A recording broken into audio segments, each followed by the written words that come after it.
Krishna Hare Hare Hare Rama Rama Rama Hare Hare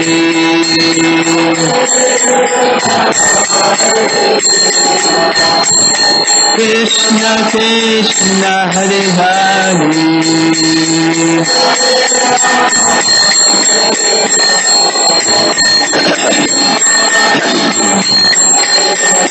Hare Krishna Krishna Krishna Hare Hare Hare Rama Rama Rama Hare Hare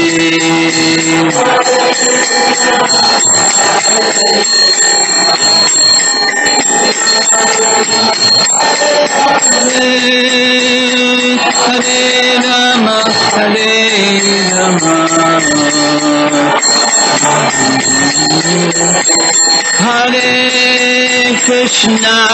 Hare Krishna Krishna Krishna Hare Hare Hare Rama Rama Rama Hare Hare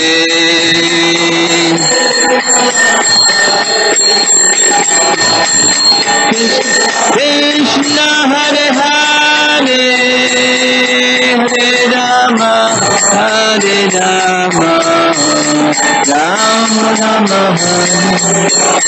Hare Krishna Krishna Krishna Hare Hare Hare Rama Rama Rama Hare Hare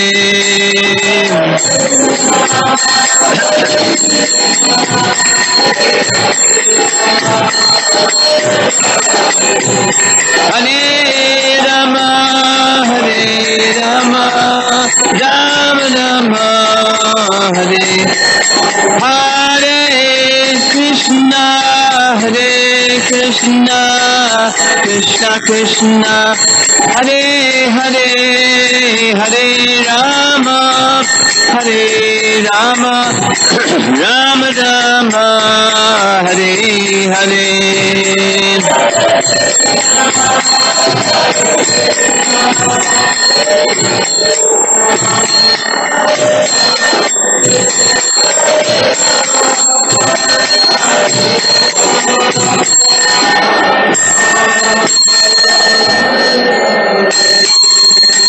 Srila Prabhupada ki jai.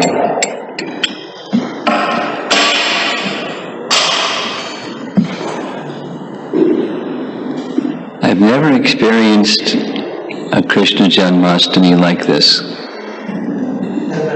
And the number is getting up there. Something like 50 Janmashtamis. I've never experienced anything like this. May we not have to experience it again next year. That would be nice. Let's see. Lots of unknowns these days.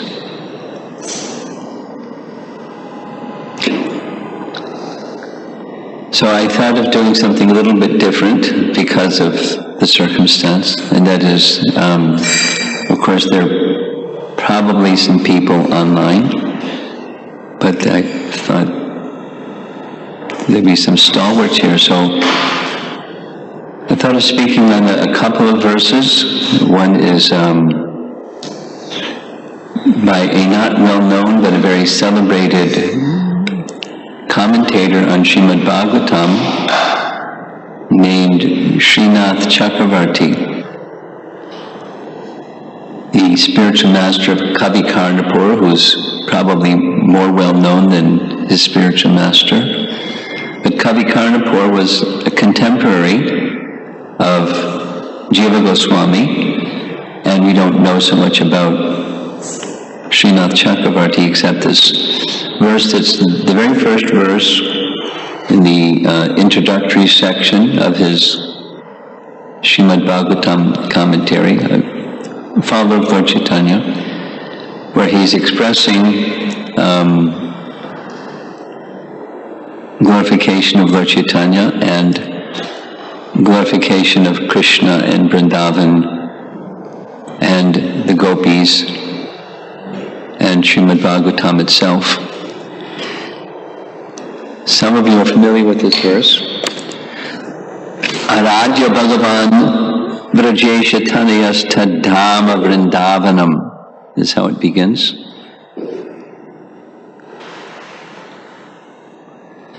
Aradyo Bhagavan Vrajesha Tanayas Tadhama Vrndavanam. That's just do the first line.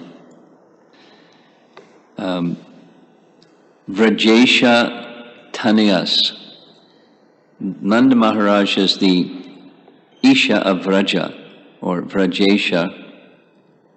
Tanayas means the son of Nanda Maharaj. Arajo Bhagavan Vrajesha Tanayas. We should worship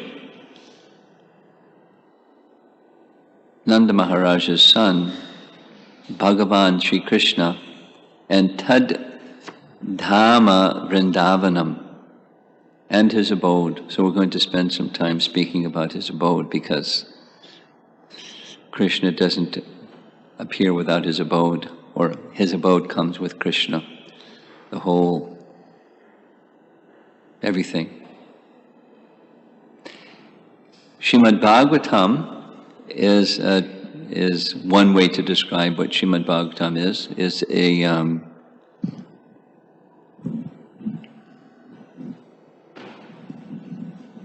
oh, this is that trick microphone stand.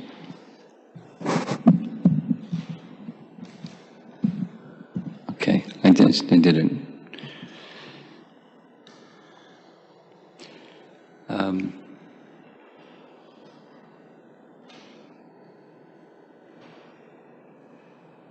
One way to describe what Srimad-Bhagavatam is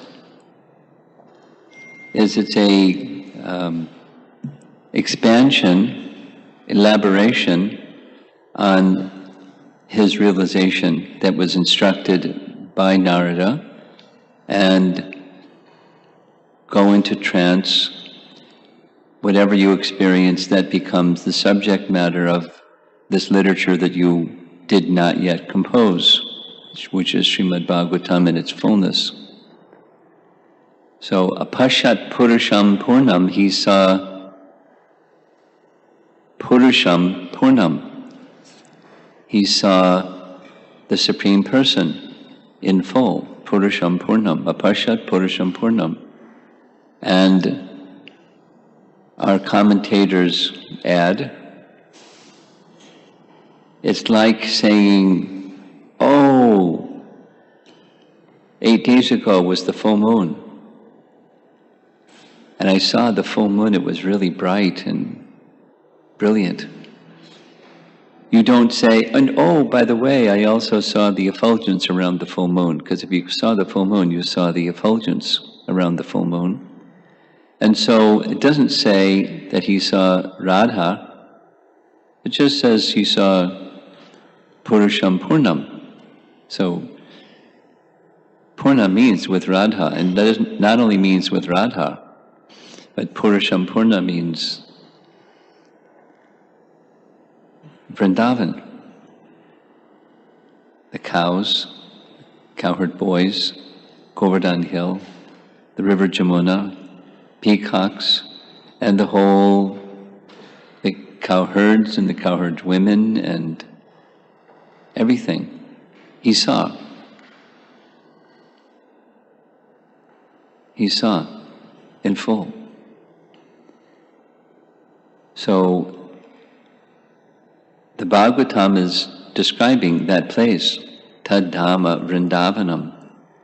So when the advent of Krishna includes Krishna's coming to manifest his pastimes, that's what we're celebrating, Krishna Janmastami, is celebrating his Divyam Janma and his Divyam Karma or Leela, his transcendental pastimes.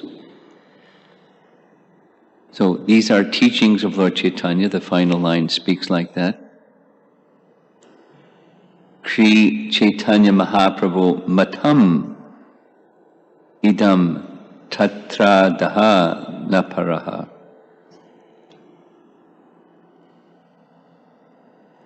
These are the statements of Chaitanya Mahaprabhu for whom we have the highest regard. So Krishna is to be worshipped. Of course, it says that in Bhagavad Gita, and it says that in Srimad-Bhagavatam. And the teachings of Lord Chaitanya are none different than the teachings of the Bhagavatam. The Bhagavatam is none different than Krishna.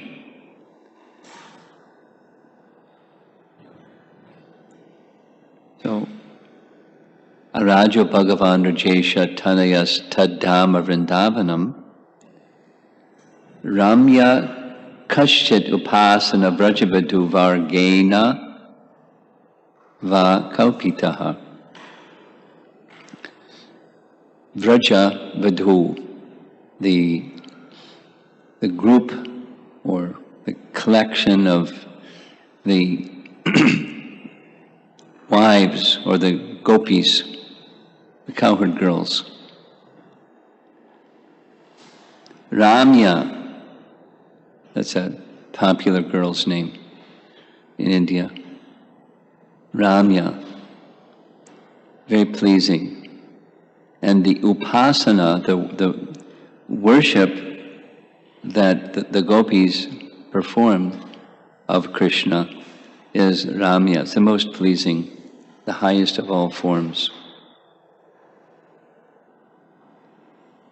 And of course, this phrase that we hear so often, the Srimad-Bhagavatam Amala Purana, that's Lord Chaitanya's assertion. The followers of Lord Chaitanya similarly assert it, and Srinath Chakravarti Thakur is describing because it's the Amala Purana because it's the same as Krishna, who is Amala, spotless, Vishuddha. And one who comes in contact with Vishuddha, Bhagavan, the Supreme Personality of Godhead, in his form, in his deity form, in the sound form, in his name form, becomes purified, benefited. And we worship the name, we worship the deity, we worship the Srimad-Bhagavatam. It's a little different Janmashtami celebration. The people online are probably some newer people, but that's okay. Just a little sharing. The worship of deities was in the unfolding of ISKCON was reserved until later, the beginning of the Hare Krishna movement. There was pictures, and then eventually it became the Panchatattva painting that celebrated Panchatattva painting. I had friends who were devotees, and they never were artists, but they were drafted into the art department. And the first project was to reproduce Panchatattva paintings that could be used on altars, because that was the Guru Garanga altar. And then only after some time, then Gaurnatai deities. And once the Gaurnatai deities were there within some reasonably well-established temple, then, of course, side by side with the deity worship in a temple was our Harinam, along with Back to Godhead magazine distribution, and then, in course of time, book distribution. Then it became just focused on book distribution, and then it became traveling Sankirtan, along with temple activity, and then coming back and so forth. Just little. So Prabhupada was asked, what about when we're doing our traveling Sankirtan, should we take deities? And Prabhupada's answer was, take your books as your deities. And it was a very interesting way of taking books as our deities on traveling Sankirtan. we would have shipments, after we would exhaust the van, we'd have shipments of books sent to us by air freight, air cargo from LA. We'd pile up the van up to the ceiling and then sleep on top of our deities. Or outside, depending upon the weather. And that was our deity worship. That was how I grew up in Krishna consciousness anyways.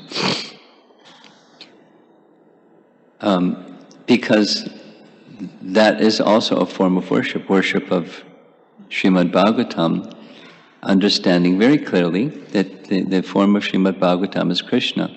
And Krishna is revealed in the pages of Srimad-Bhagavatam by the compiler of Srimad-Bhagavatam. And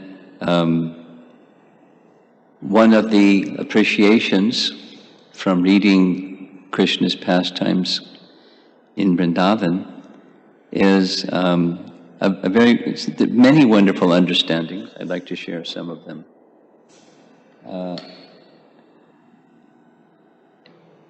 In Krishna's childhood pastimes, celebrated, of course Krishna remained in Vrndavan, according to our acharyas. Vishwanath Chakrabarti Thakur is very specific what lunar day he left, but it was 11 years, 8 months when Akrura came to take him to Mathura. So it's not a long time, but how celebrated are those pastimes out of the 125 years, 11 years, 8 months in Vrndavan? Very, very celebrated pastimes. And why they're so celebrated is because of the super excellence of sweetness, Madhurya feature of Krishna's pastimes. And he came, I've been sharing this with others, but Jiva Goswami explains he came to display his sweetness to his devotees, and to those who weren't devotees, to attract the hearts and the minds, to become attracted to that sweetness of Krishna's pastimes. And there are different, with those with whom Krishna associated was the whole range. When just sing the Jai Radha Madhava song, the last line, Jamuna Tira. When in chapter 11 is where the elders of Gokul got together and decided too many disturbances. For the protection of the children, let's move. I mean, it's a big deal to move. But they did it in one day. But they're all their homes and their paraphernalia and their everything. So when they went to Vrndavan, there's a really nice verse in chapter 11, beginning. Krishna and Balaram were talking really silly, like Rohini and Jasoda were in a cart with Krishna and Balaram, and all the other carts are described, and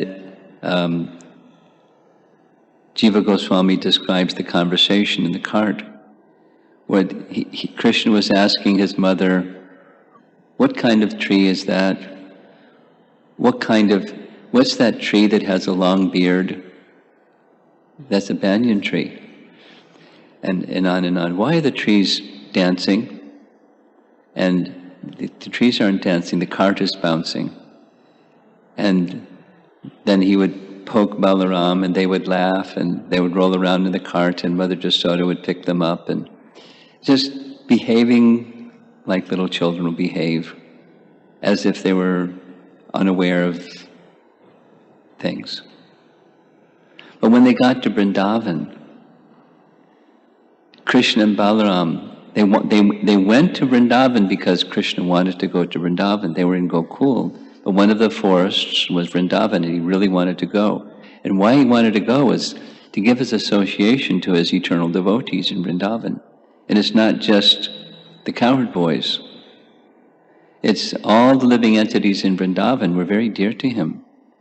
And especially dear was Govardhan Hill, the banks of the river Jamuna, and the Vrindavan forest. And Vrindavan forest means all the living entities and the trees and the creepers and the birds and the everything.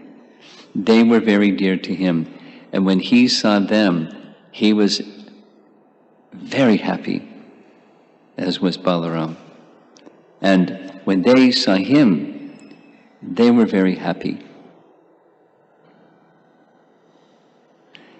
And they conducted themselves like little children. But he's the omniscient Supreme Personality of Godhead, giving happiness to everyone in various ways. There's a nice description. This is Vrndavan. Krishna appearing on Krishna Janmastami for the purpose of displaying his very sweet pastimes. We are used to hearing, I'm used to hearing, the 3 reasons in Chapter 4, Bhagavad Gita, why Krishna appears. Protect, annihilate, and teach. Those 3 things. Protect the devotees, annihilate the miscreants, restore Dharma when there's Dharma Shaklani, discrepancy in Dharma within human population, human society, and he restores it. And he has great strength to do that. But an additional purpose that Krishna fulfills is this displaying his sweet and loving exchanges. And here's Vrajavidu, Ramya Kadachit Vrajavidu, Vrajesha Tanayas.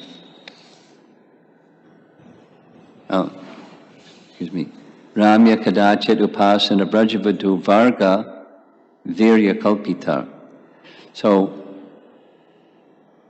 the Gopis, a really sublime chapter. I mean, it's a little intimidating, just the title of it, the Song of the Gopis, or the Sanskrit is Yugala Gita. It's like Bhagavad Gita and Uddhava Gita, there's Yugala. So this is the Gopis describing Krishna. And their description of Krishna is how his sweetness affects all the living entities in Vraja. The way that the chapter is composed, I spent a fair amount of time discussing this recently, so I'm just sharing. It's composed where there's an introductory and a concluding verse, and otherwise all of them are in pairs. And the first of the pairs is describing Krishna's flute, and then the second is the effect that the sound of Krishna's flute has on all the varieties of Vrindavan. Again, he's in Vrindavan, and his happiness knows no limit from the forest of Vrindavan, Govardhan Hill, and the banks of the river Jamuna. So, the Gopis, the Song of the Gopis comes just after the Rasa dance, and they've been with Krishna seemingly like the night of a Brahma, which is a long time, but for them it was a passing moment.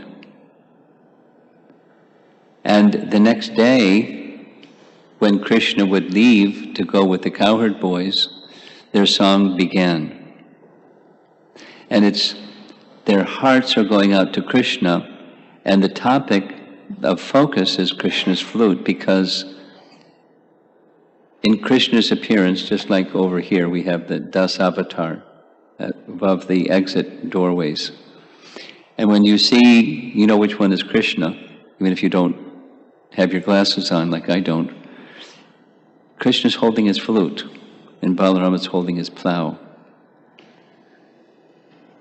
So Krishna appeared in Mathura, but immediately same night, shifted to Vrndavan, or Braja, to Gokul, then Vrndavan forest. And Balaram is carrying plow for the agriculture, and Krishna is carrying the flute for cow protection, or herding the cows, because that's what Krishna would do, according to the Gopis. When Krishna was taking the cows into the forest, he'd play his flute. The flute was to call the cows. It's time to go, and let's gather together. And the description given is the number of cows. Commonly, I'm used to hearing 900,000 cows, 9 lakhs of cows. But according to our acharyas, it's asankhyataha, which is, it's a big number. 1 trillion times 1 trillion times 1 trillion times 1 trillion times 1 trillion is some number, and then beyond that is asankhitaha. So it's a lot of cows. So he was calling the cows with the sound of his flute. And as he was calling the cows with the sound of his flute, it had an effect on the residents of the village.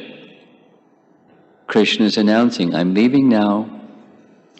So their feelings of separation from Krishna are being stirred by the sound of his flute. And the forest creatures are being informed, we're coming. He's calling the cows, but each case, he's calling the cows and different things happen. The trees and the creepers, they hear the sound of Krishna's flute, and they become ecstatic. Ecstatic to the point where sap is dripping and flowers are abundantly bursting forth in different colors. The forest of Vrndavan in this chapter is described as like a rainbow. And normally, most of us, when we think of forest, it's green, not abundantly colorful. But Krishna is returning, coming back again across the river Jamuna, or near the river Jamuna, from the banks of the river Jamuna. It's gorgeous, abundantly fragrant and colorful, and because of the sound of Krishna's flute. I mean, they're mode of goodness trees that have flowers and fruits abundantly, but when the trees hear the sound of Krishna's flute, they become ecstatic. The leaves stand on end, like hairs on the body of the trees. And he's calling the cows. And off in the distance there's a lake. And there's water creatures, birds. And when they hear the sound of Krishna's flute, they either become stunned and motionless, or they start dancing to hear the sound of Krishna's flute. And the movements of the water, it rises in ecstasy to capture some of the dust that's going to be floating in the air from Krishna's flute. And then suddenly it subsides and becomes very calm. The inanimate objects that are in Shantaras start to manifest symptoms as if they're not just in Shantaras, but their ecstasy is being stimulated by Krishna's presence. The clouds in the sky, they hear the sound of Krishna's flute calling the cows. And the clouds make a resounding sound, not too loud to eclipse the sound of Krishna's flute, but to accompany the rumbling like a percussion section, accompanying Krishna's flute playing. And the clouds come over Krishna's head to shade him from the sun. They want to do some service. The rocks melt. The inanimate objects in Shantaras also become stimulated in ecstasy. The peacocks go dancing wildly, and the animals that are on the sides of hills, they become stunned, seeing the peacocks dancing, hearing the sound of Krishna's flute. And the gopis are just describing like this, and on, and how the cowherd boys conduct themselves as if they're there. And the acharyas explain their love for Krishna is so intense, although they're physically remote and they're having feelings of separation because of that remoteness. In their hearts, they can see these pastimes as they're taking place, like mystic yogis, or like Sanjaya seeing what's going on in the battlefield of Kurukshetra, although he wasn't on the battlefield, and describing their narration as it was unfolding. The gopis have, by dint of their love for Krishna, they don't have any envy of all these creatures. They're feeling themselves how unfortunate we are in separation from Krishna, and they're with Krishna all day long, and this way and that way, and Krishna placing his arm on the shoulder of one of the cowherd boys. And why are we not so fortunate as they are? And then they have conversation with Mother Jasoda and honoring the love of Mother Jasoda. It's not just Radharani, it's just the gopis. And they conceal their particular kind of affection for Krishna, but they're pacifying the heart of Mother Jasoda as she's feeling anxious. He's late. But then they describe why he's late. He's by the banks of the river Jamuna Tira. And he took the cows there to get some water, and then they took their bath playing in the water, and now they're just becoming dry by the side of the river Jamuna. He's getting the auspiciousness of the river Jamuna. So Mother Jasoda, don't be worried, don't be anxious. He'll come home soon. And on his way back, the demigods were hovering in the sky simply to witness in amazement Krishna's wonderful pastimes. Just before Krishna returned back to the village, they came along the path and offering their respects and worship of Krishna, and he couldn't be rude. So he's a little delayed. It's auspicious for your son. He's getting the benefit of being worshipped by the demigods. So please be patient. He'll be back very soon. And on and on and on, describing what it's like in Vrndavan from their perspective. And from Shukadev Goswami's perspective, who is describing this, naturally he feels the same as Lord Chaitanya feels. The love of the residents of Vrndavan is superlative, and amongst them, Ramya, Kashchit, Upasana Brajavidu, Varga, or Vargena. It's the most pleasing. It's the super excellent form. But while the gopis are super excellent, who isn't? Mother Jasoda, there's chapters of detailed descriptions of the super excellence of the love of Mother Jasoda and Nanda. Comparing, who can compare to the love of Mother Jasoda and Nanda for Krishna? Who can compare to the good fortune of Mother Jasoda and Nanda? There's a whole long section in chapter 8 of Canto 10 describing the exchanges between Mother Jasoda and Krishna, followed by chapter 9, which is the Damodar Lila, how much love Mother Jasoda has for Krishna, how much love Krishna has for Mother Jasoda and Nanda.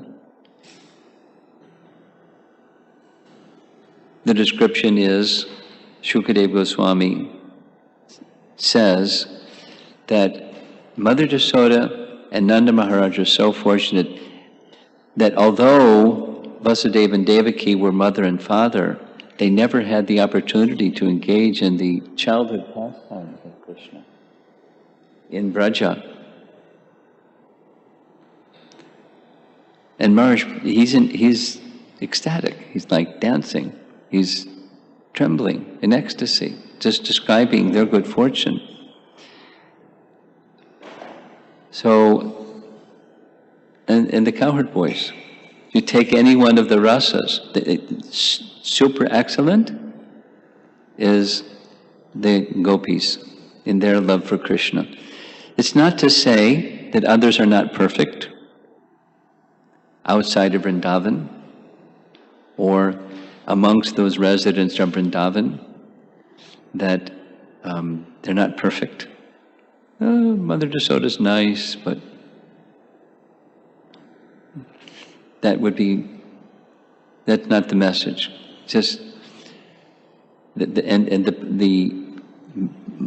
degree of selflessness of the Gopis, the intensity of the love of the Gopis, even when you can compare the intensity of the love of the cowherd boys, and the intensity of the love of Mother Jasoda and Nanda Maharaj, it's compelling.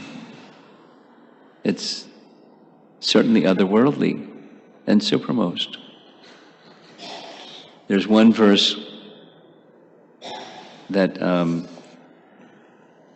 I've been reading the commentaries of our acharyas to go along with all of this, these pastimes. And there's one that's about the cowherd boys that I'm just going to recite, because I've probably heard it about 30 times in the last 2 weeks. It's kind of, I have a liking for the verse. You recognize the verse, those of you that have heard Prabhupada speak about Vrndavan. Krita Punya Punja is how it ends. It's describing the good fortune, the amazing good fortune of the cowherd boys. Sukadeva Goswami has enormous appreciation from Nanda and Jasoda and the Gopis, but even the cowherd boys, not even the cowherd boys, as well as the cowherd boys. So the verse comes after describing, it's the lead up to the Aghasura demon being killed, and following that, Brahma stealing the calves and cowherd boys, and then the Brahma Vimohan Lila chapter. But it's before they enter the Aghasura demon's mouth. They're taking the calves into the forest and doing what they would do. The description by Shukadeva is their conduct. It's just playfulness. Like little boys, just like little boys. But transcendental little boys. Little boys are like them, not the other way. So the verse goes, Itam satam brahma sukhanubrutya dasyam kathanam paradaivatena maya shatanam naradarakena sakam vajro krita punya punja. The cowherd boys all day long would play with Krishna. The same Krishna who is the object of realization of the Gyanis in their aspiration to achieve Brahmasukh, the happiness of Brahman realization. The same Krishna who is worshipped as Bhagavan by those who are in Dasya Bhav or Dasya Bhakti. And to the materialist, Maya Shratena, those who have taken shelter of Maya, when they see Krishna, they just see an ordinary person, an ordinary boy. Those three categories, the materialists, the Vaishnavas, and the impersonalists, they have no access to what the cowherd boys are experiencing. The cowherd boys are experiencing simply playfulness, day and night. Well, morning and night, morning and all day. The Gopis have their turn in the evening.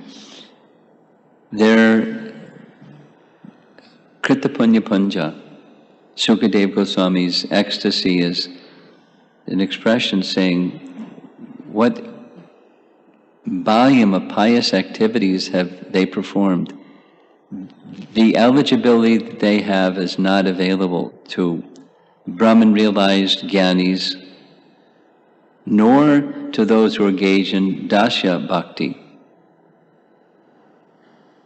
We're engaged in sadhana bhakti. And we're not eligible for what the cowherd boys are eligible for, unless one gets the association of such personalities.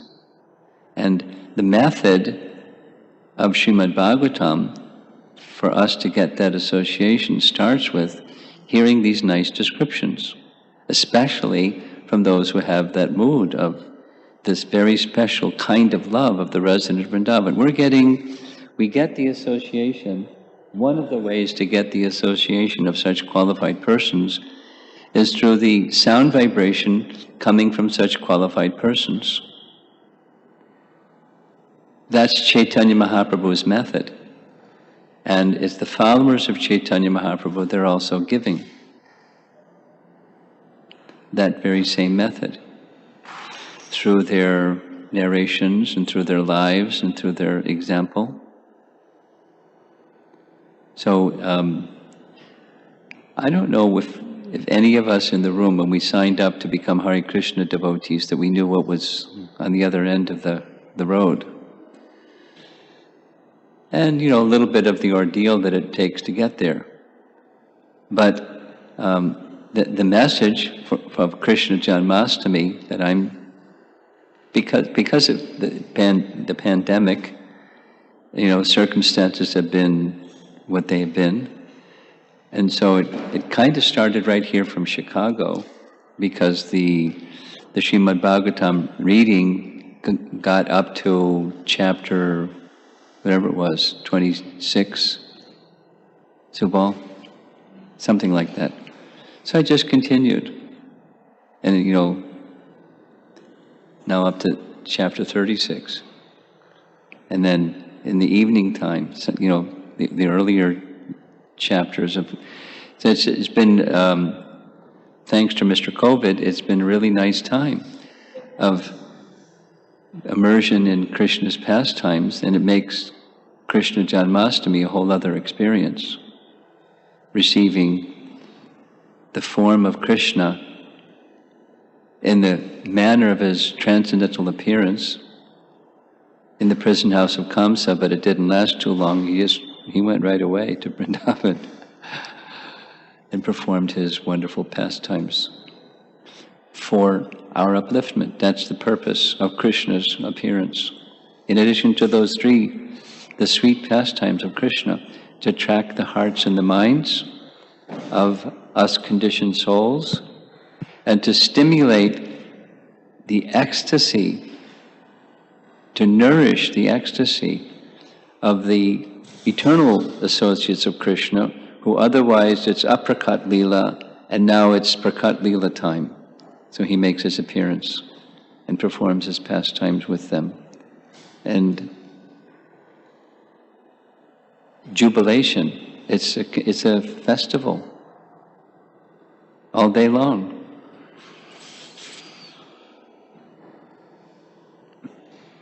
Simply moving from one ecstatic exchange to the next ecstatic exchange. And incidental is killing of the demons. It's there. Vinashaya chaduskritam. It's incidental. In his Braja Leela, it's incidental. secondary. And the primary is his loving exchanges, moving from one loving exchange to the next, the sweetness of Krishna's pastimes. And by that sweetness, he's protecting the residents of Vrndavan from even perceiving material tribulation. That's a verse spoken by Shukadeva Goswami. Even after tribulation, and they're considering, oh, Krishna had to deal with Bakasura. How can we protect Krishna from having to deal with demons? And as they're singing songs of Krishna, because it's not just the Gopis would sing, all day long the cowherd boys would sing, compose songs and sing and play. And then they come back to the village and tell the elders, and they would compose their own songs and sing and sing and sing and sing and dance. And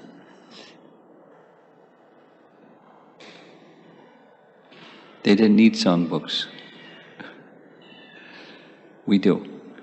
But because they're spontaneous in their love. And that's what we're being invited into, starting with the appearance of Krishna in about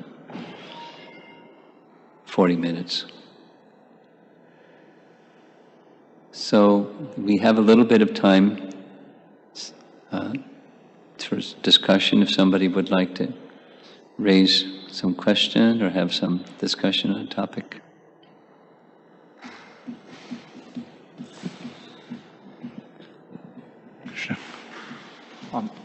When you're saying it, apashyat purusham purnam, and you say that purusham purnam means along with Srimati Radharani. And of course we do understand, because when Narad Muni asked, Yes, go ahead. Narad Muni asked Vyasadeva to meditate, and so he saw the internal energy and the external energy on the back of Krishna. So at this point we understand it should be Radharani, but is there any specific reference from any acharyas where they're specifically pointing it was Srimati Radharani? Yes. Jiva Goswami. But it's not just Radharani. The effulgence of the moon, he specifically says, the effulgence of the moon, the full moon is seen along with the moon. It's not explicitly stated, oh, and I saw, this is his commentary, I saw also the effulgence along with the full moon, but it's implied. So Radharani is implied, not explicitly expressed. Radharani by name. Okay?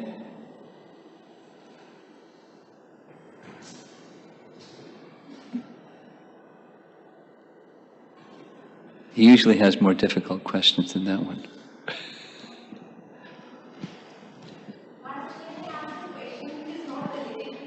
I think you have to speak into the microphone so others can Hare hear. Krishna Maharaj. Sorry about that. Go ahead. Can I ask a question that is not related to your class, but it's related to Janmashtami? Okay, Janmastami, go ahead. Maharaj, why is it called Janmashtami? Like, why is this word Janma there when we know Krishna is not born? Because it's Divya Janma, right? Janma karma chame. It's a pastime. That's why. Is that all right? Yeah, but Yes, but. little follow-up. So why is it not called Janma for other incarnations of Krishna? Oh, you can call it that instead. It's just become a tradition, Janmashtami. There may be some, more profound reason than it's just tradition, but it worked for me, Janmashtami. His Leela, from our perspective, whatever he does is transcendental. Call it whatever you're comfortable with. It's transcendental. That's the main thing. Thank you, Maharaj. Okay?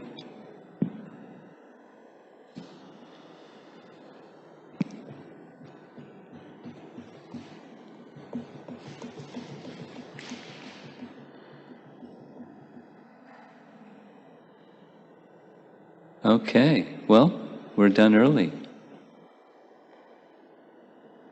Srila Prabhupada ki jai. Hare Krishna devotees. There are more devotees than we expected to be in the temple.